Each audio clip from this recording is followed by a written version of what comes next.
Saudi అరేబియాలో ఘోర ప్రమాదం జరిగింది. భారత్ నుంచి మక్కాకు వెళ్తున్న యాత్రికుల బస్సు అర్ధరాత్రి డీజిల్ ట్యాంకర్ను ఢీకొట్టింది.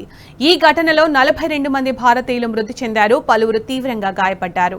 మృతుల్లో 20 మంది మహిళలు, 11 మంది చిన్నారులు ఉన్నారు. వీరిలో ఎక్కువ మంది హైదరాబాద్కు చెందిన వారిగా తెలుస్తోంది. అయితే సౌదీ అధికారులు ఈ ప్రమాదంపై ఎలాంటి ప్రకటన చేయలేదు.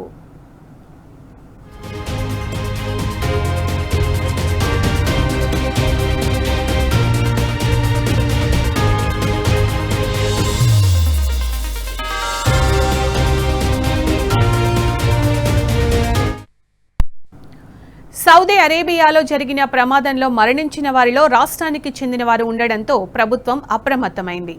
మృతుల సమాచారాన్ని సేకరించడం, వారి కుటుంబాలకు సహాయాన్ని అందించేందుకు చర్యలు చేపట్టాల్సిందిగా న్యూఢిల్లీలోని రెసిడెంట్ కమిషనర్, భారత విదేశీ వ్యవహారాల శాఖ అధికారులతో రాష్ట్ర ప్రధాన కార్యదర్శి రామకృష్ణ సౌదీ బస్సు ప్రమాదానికి సంబంధించి సచివాలయంలో కంట్రోల్ రూమ్ ఏర్పాటు చేశారు.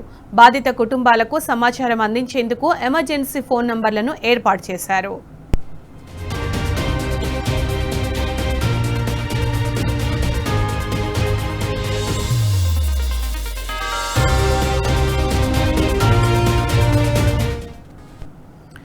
ఇదే అంశానికి సంబంధించి పూర్తి సమాచారం మా ప్రతినిధి రంజిత్ అందిస్తారు. రంజిత్, సౌదీ ప్రమాదానికి సంబంధించి, బస్సు ప్రమాద ఘటనకు సంబంధించి మీ దగ్గరున్న సమాచారం ఏంటి?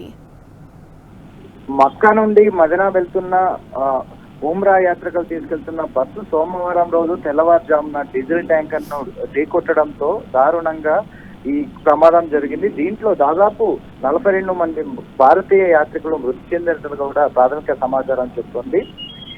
ఈ దుర్ఘటన భారత కాలమానం ప్రకారం ఉదయం 1:30 ప్రాంతంలో ముస్లి రహత్ ప్రాంతంలో ఈ ఘటన జరిగినట్లుగా కూడా గుర్తించారు. సమాచారం ప్రకారం దాంట్లో మహిళలు, పిల్లలతో సహా బాధితులందరూ కూడా హైదరాబాద్ చెందినవారనేది తెలుస్తుంది. ప్రధానంగా జరిగిన ఈ ప్రమాదం జరిగిన సమయంలో 20 మంది మహిళలు, 11 మంది పిల్లలు ఉన్నట్లుగా కూడా సమాచారం తెలుస్తుంది. దీని వరకు కూడా ఇప్పటికే చూసుకున్నట్లయితే దీనికి సంబంధించిన వాటికి కేంద్ర ప్రభుత్వం కావచ్చు, రాష్ట్ర ప్రభుత్వం వాళ్ళందరూ కూడా తీవ్రంగా దిగ్బంధి చేయడంతో పాటుగా వాటికి సహాయక చర్యలు చేయడానికి ప్రభుత్వ ప్రధాన కార్యదర్శి రామకృష్ణారావు కూడా ఇప్పటికే మాట్లాడడం జరిగింది. సౌదీ సంబంధించిన అధికారులు మాత్రం ఇప్పటికీ దీనిపైన కూడా ఎలాంటి వివరాలు కూడా తెలవలేదు. ముఖ్యంగా చెప్పాలంటే మల్లెపల్లిలోని ఆల్మీనా ట్రావెల్స్ మరియు ఫ్లైట్ జోన్ ట్రావెల్స్, ఈ 2 ట్రావెల్స్ సెంటర్స్ దగ్గర కూడా 42 మంది యాత్రికులు బుక్ చేసుకున్నట్లు కూడా సమాచారం. ఆల్మీన్ ట్రావెల్స్ ద్వారా 16 మంది టికెట్స్ బుక్ చేసుకున్నారు. ఫ్లైట్ జోన్ ట్రావెల్స్ ద్వారా 24 మంది కూడా బుక్ చేసుకున్నారు. వీళ్ళందరూ కూడా ఆసిఫ్ నగర్ లోని చీరా ప్రాంతానికి చెందిన వారు 16 మంది, దాంతో పాటుగా 16 మంది కూడా మల్లెపల్లి ప్రాంతానికి చెందిన వారిగా తెలుస్తుంది. దీనికి సంబంధించిన దానికి అంటే ఏదైతే ఈ ఘటన జరిగిందో ఈ ఘటన విషయంలో కూడా అంటే దానికి సంబంధించిన వాళ్ళు ఎవరైతే ఉన్నారో వాళ్ళ యొక్క సమాచారం, ఎంతమంది మృతి చెందారు, దాంట్లో హైదరాబాద్ వాళ్ళు ఎంతమంది ఉన్న విషయాన్ని కూడా పూర్తిగా దాని సమాచారం సేకరించడానికి కూడా ప్రభుత్వ అధికారులు అనేది చేపడుతారు. దానికి సంబంధించిన వాటికి సచివాలయంలో టోల్ ఫ్రీ నెంబర్ ఏర్పాటు చేశారు.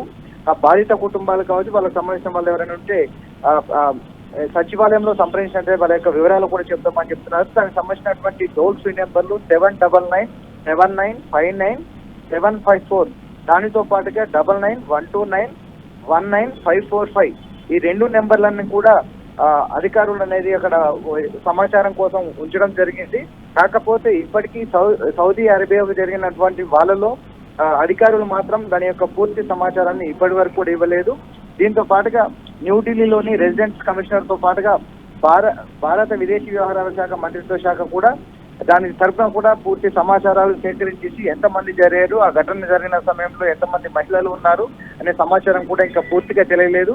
మరి కాసేపట్లో దానికి పూర్తికి సంబంధించిన వివరాలు కూడా వెలువడే సోర్స్ అనేది కనబడుతుంది. ముఖ్యంగా చెప్పాలంటే హైదరాబాద్ కు సంబంధించిన వాళ్ళు మల్లెపల్లి ప్రాంతానికి, ఆసిఫ్ నగర్ సంబంధించిన ప్రాంతానికి మాత్రమే ఎక్కువ మంది ఉన్నారు. వాళ్ళ కుటుంబాలు ఎక్కడ అనే దాన్ని కూడా మేదీపట్నంలోని ట్రావెల్స్ దగ్గర కూడా బాధిత కుటుంబాలకు సంబంధించిన డీటెయిల్స్ కూడా ఉన్నట్లు కూడా సమాచారం తెలుస్తుంది.